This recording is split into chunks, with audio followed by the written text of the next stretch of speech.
எல்லாருக்குள்ள இருக்கிற focus equity மார்க்கெட்ல இருந்து கமாடிட்டி மார்க்கெட் இந்த 2025 டர்ன் ஆயிருக்கு. முக்கியமாக கோல்டு, சில்வர். கமாடிட்டி மார்க்கெட் மட்டும் இல்லை, ஈக்விட்டியில் கோல்டு, சில்வர், இடிஎஃப்லையும் சரி, மியூச்சுவல் ஃபண்ட்ஸ்லையும் இன்வெஸ்ட் பண்ணுறதுக்கான ஃபோக்கஸ் கொஞ்சம் அதிகமாக இருக்குது. ஏன் அதுக்கு என்ன காரணம் அப்படின்னா, ஈக்விட்டி மார்க்கெட் ரிட்டர்ன் இந்த 2025 ஒரு பெரிய அளவுக்கு எதிர்பார்த்த அளவுக்கு இல்லை. பட் ஆனால் கோல்டு, சில்வர் கிட்டத்தட்ட 70 to 90% இந்த வருஷம் ரிட்டர்ன் கொடுத்துருக்கு. அதாவது ரியல் எஸ்டேட், ஸ்டாக் மார்க்கெட் இது எல்லாத்தையும் தாண்டி ஒரு பெஸ்ட்டு இன்வெஸ்ட்மெண்ட் அப்ரிசியேஷன் வந்து கோல்டு, சில்வரில் இருக்குது. இந்த கோல்டு, சில்வர் நான் ஆல்ரெடி சொன்ன மாதிரி இன்னும் எவ்வளோ வரைக்கும் இன்க்ரீஸ் ஆகும், நான் ஆல்ரெடி என்னோடய வீடியோஸில் நான் ஷேர் பண்ணியிருக்கேன். இப்போது ரீசெண்டாக ரெக்கார்டு ஹையிலேருந்து 10% கிட்ட கோல்டு, சில்வர் ஃபால் ஆகிருக்கு.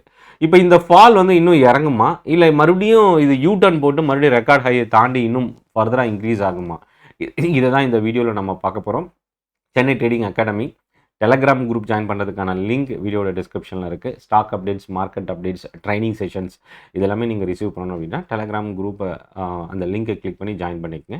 இது வரைக்கும் சென்னை ட்ரேடிங் அகாடமி நீங்கள் சப்ஸ்கிரைப் பண்ணலாம், சப்ஸ்கிரைப் பண்ண மறந்துடாதீங்க. 3 விஷயம் வந்து நம்ம பார்க்கலாம்.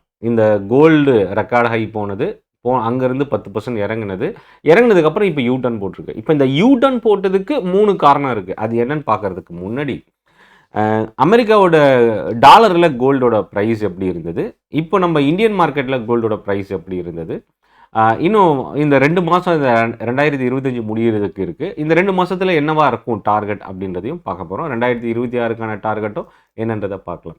ஸோ ஃபஸ்ட்டு விஷயம் அமெரிக்காவோட கோல்டு $4,381 ரெக்கார்டு ஹையை ரெஜிஸ்டர் பண்ணியிருக்கு கோல்டு இந்த 3 வாரத்தில்.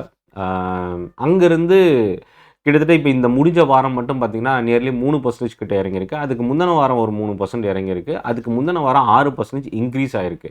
ஸோ 6% இன்க்ரீஸ் ஆன அடுத்த 2 வாரத்தில் அந்த 6% கிட்ட இறங்கியிருக்கு. ஸோ இப்போது நம்ம கோல்டு 2 வாரமாக இறங்கின கோல்டு வரப்போகிற வாரம் எப்படி இருக்கும் அப்படின்றத பார்க்குறதுக்கு முன்னாடி சில்வர் பார்த்துடலாம். சில்வர் வந்து பார்த்திங்கன்னா நியர்லி லாஸ்ட் வீக் வந்து இப்போது பாசிட்டிவாக தான் க்ளோஸ் ஆகிருக்கு. இல்லை இன்னொரு விஷயம் நம்ம கவனிக்க வேண்டியது என்னென்னா, கிட்டத்தட்ட லாஸ்ட் வீக் வந்து 6% கிட்ட சில்வர் ஃபால் ஆச்சு. பட் ஆனால் இந்த முடிஞ்ச வாரத்தில் 0.5% பாசிட்டிவாக முடிஞ்சிருக்கு.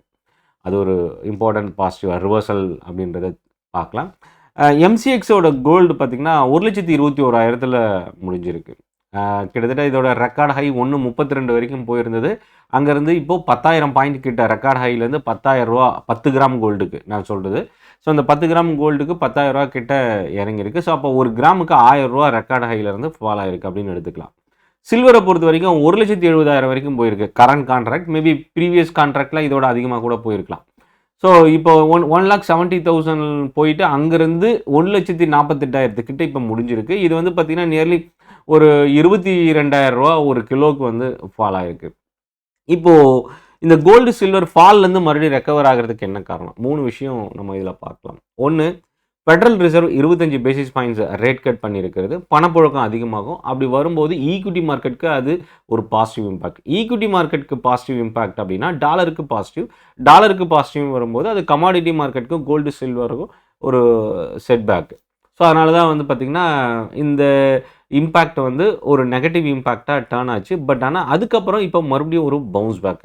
இதில் இன்னொரு விஷயம் என்ன அப்படின்னா, இப்போ இன்க்ரீஸ் ஆனதுக்கு இன்னொரு காரணம் ட்ரம்ப்புக்கும் சைனாவோட பிரசிடெண்ட், அமெரிக்கா அண்ட் சைனா 2 கண்ட்ரியோட இந்த ட்ரேட் டீலுக்கான டிஸ்கஷன் வந்து மீட்டிங் நடக்க போகுது. இதில் ஒரு நல்ல சுமூகமான முடிவு வர்றதுக்காக 2 நாடுமே முடிவு எடுத்துருக்கிறாங்க, ஃபோக்கஸ் பண்ணிகிட்ருக்கிறாங்க. இப்போ ஆல்ரெடி 57% டேரிஃபை வந்து 10% கிட்ட குறைச்சி 47% டேரிஃபாக குறைச்சிருக்கிறாங்க. ஸோ 3வது விஷயம் என்னென்னா, 2026க்கான கோல்டோட டார்கெட்டை வெல்ஸ் ஃபார்கோ இன்வெஸ்ட்மெண்ட் அப்படின்ற ஒரு ரிசர்ச் கம்பெனி டார்கெட்டை இன்க்ரீஸ் பண்ணியிருக்கிறாங்க. ஸோ இந்த 3 விஷயந்தான் கோல்டு வந்து ஒரு ஃபால் ஆனது அங்கேருந்து யூ டர்ன் போட்டு ரிவர்சல் ஆகிறதுக்கு ரீசனாக இருக்குது. ஸோ இப்போது இதில் என்கிட்ட ஒரு வியூவர்ஸ் வந்து என்னோடய யூடியூப்பில் ஒரு கொஷின் ரைஸ் பண்ணியிருக்காங்க.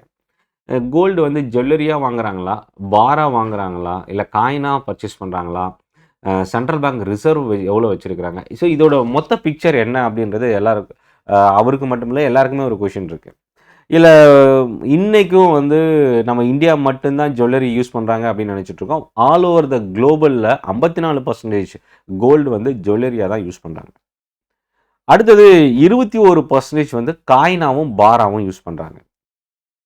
17% சென்ட்ரல் பேங்க் ரிசர்வ். அதாவது உலகத்தில் இருக்கிற மோஸ்ட் ஆஃப் த கண்ட்ரீஸ் வந்து ரிசர்வ் வச்சிருக்கிறது கோல்டு. மேபி அவங்க பாரா வச்சுருக்கலாம், இல்லை டிஜிட்டலாக வச்சுருக்கலாம், வாட் எவர். பட் ரிசர்வ் அப்படின்னா ஓவரால் கோல்டில் 17% சென்ட்ரல் பேங்க் ஹோல்ட் பண்ணியிருக்கிறாங்க. 8% மட்டுமே ஃபினான்ஷியல் இன்வெஸ்ட்மெண்ட்குள்ளே தான் இந்த கோல்டு வந்து டைவர்சிஃபை ஆகிருக்கு. ஸோ அப்போ என்னென்னா இன்னும் கோல்டோட ஜுவல்லரிக்கான டிமாண்ட் இன்னமும் இருக்குது. பட் ஃபினான்ஷியல் இன்வெஸ்ட்மெண்ட்டாக கோல்டு வந்து லெஸ் தென் 10% தான் இன்றைக்கும் நம்ம பார்க்குறோம். ஸோ இப்போது என்ன நடக்கும் அப்படின்னா, இந்த யூஎஸ் சைனாவுக்குமான டாரிஃப் பிரச்சனை சால்வ் ஆகும்போது, அது ஜியோ பொலிட்டிக்கல் இஷ்யூ, இன்னொரு பக்கம் ரஷ்யா உக்ரைனுக்கான பிரச்சனை தொடர்ந்து இன்னும் போயிட்டுருக்கு, போர் இன்னும் நிறுத்தலை. ஸோ அப்போ இந்த சுச்சுவேஷனில் வந்து பார்த்திங்கன்னா ஒரு ஆசிலேஷன் வந்து டிசம்பர் வரைக்கும் இருக்க வாய்ப்பு இருக்குது. ஒரு அப்ஸ் அண்ட் டவுன் இந்த ரேஞ்சுக்குள்ளே. அதாவது நான் ஆல்ரெடி என்னோடய ப்ரீவியஸ் வீடியோவில் அடுத்த சப்போர்ட் வந்து $3800 கொடுத்துருந்தேன். அதே மாதிரி சில்வருக்கு வந்து பார்த்திங்கன்னா $45 வந்து ரொம்ப ஒரு குரூஷியல் லெவல் அப்படின்னா, இந்த 2 லெவலும் ரொம்ப க்ளோஸாக வந்துட்டு மறுபடியும் ரிவர்சலாக இருக்குது. ஸோ அப்போ என்னென்னா இந்த 2 லெவல் சில்வருக்கு $45, கோல்டுக்கு வந்து $3800 ரொம்ப ஒரு குரூஷியலான சப்போர்ட் லெவல் நியர் டேர்முக்கு. இந்த 2 லெவல் உடைக்கலன்னா ஒரு பவுன்ஸ் பேக்காக மறுபடியும் ரெக்கார்ட் ஹையாக மூவ் பண்ணுறதுக்கான வாய்ப்பு கொஞ்சம் அதிகமாகவே இருக்குது. இன்கேஸ் இந்த 2 லெவல் கோல்டு சில்வரை உடைச்சது அப்படின்னா அடுத்த சப்போர்ட் வந்து $3500 கிட்ட கோல்டு இருக்குது. சில்வர் $40 கிட்ட அடுத்த சப்போர்ட் இருக்குது. மேபி அடுத்து ஒரு புஷ்பேக்கு ப்ராஃபிட் புக்கிங்க்கான ஒரு ஸ்டார்டிங் பிளேஸாக நம்ம பார்க்கலாம். ஸோ இது வந்து குளோபல் சினாரியோ, குளோபல் டேட்டா, அமெரிக்காவோட அடுத்தடுத்த announcements, geopolitical issues, US டாலரோட கரன்சி ஸ்ட்ரென்த்து, இதெல்லாமே பொறுத்து தான் டைம் டு டைம் சேஞ்சஸ் நடக்கும். அடுத்து இன்னும் 2 ரேட் கட் இருக்குது அப்படின்னு ஃபெடரல் ரிசர்வ் கொடுத்துருக்குறாங்க. மேபி அது டிசம்பருக்குள்ளே நடக்குமா, இல்லை மார்ச் வரைக்கும் இருக்குமான்றது இன்னும் நமக்கு கிளியர் பிக்சர் இல்லை. ஸோ இந்த வரப்போகிற அடுத்தடுத்த பிரச்சனை பொறுத்து, அடுத்தடுத்த நியூஸை பொறுத்து இந்த ட்ரெண்டை மாறவும் செய்யலாம்.